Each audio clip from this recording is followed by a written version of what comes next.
Hello, it's Wednesday, the 11th of August 2010, and I'm Martin Smith with a daily outlook from MaxiForex. The dollar gained against most of the majors before the FOMC statement, and trimmed part of the profits after the interest rate decision came out unchanged as expected at 0.25%. The Fed said the pace of economic recovery is slower than expected. The stock markets in the US finished negative, with the Dow losing 0.51% and the Nasdaq tumbling by minus 1.24%. Crude fell by minus 1.5% back to $80.20 a barrel, and gold closed with a small gain after falling to $1,190, but recovered and closed at $1,203 an ounce.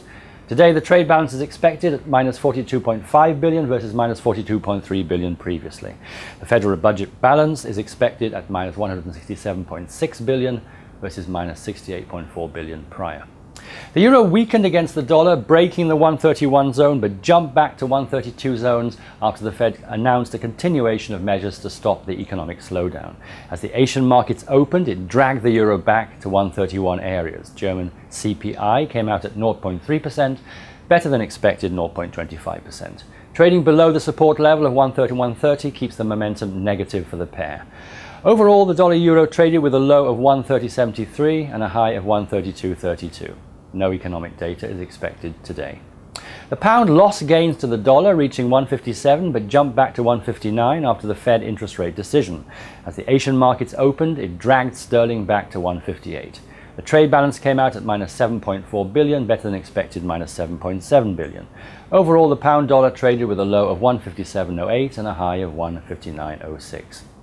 The yen gained versus the dollar, the slowing global recovery boosting demand for the safety of Japan's currency. The interest rate decision came out as expected at 0.1%. Overall, the dollar-yen traded with a low of 85.16 and a high of 86.24. The US dollar gained versus the CAD as the Fed said it will take new measures to spur economic growth in the US. Housing starts came out at 189,000, better than expected 185,000. Holding above the support level of 103 keeps the momentum positive for the pair. Overall, the dollar CAD traded with a low of 102.65 and a high of 103.87. Today, trade balance is expected at 0.4 billion versus minus 0.5 billion prior.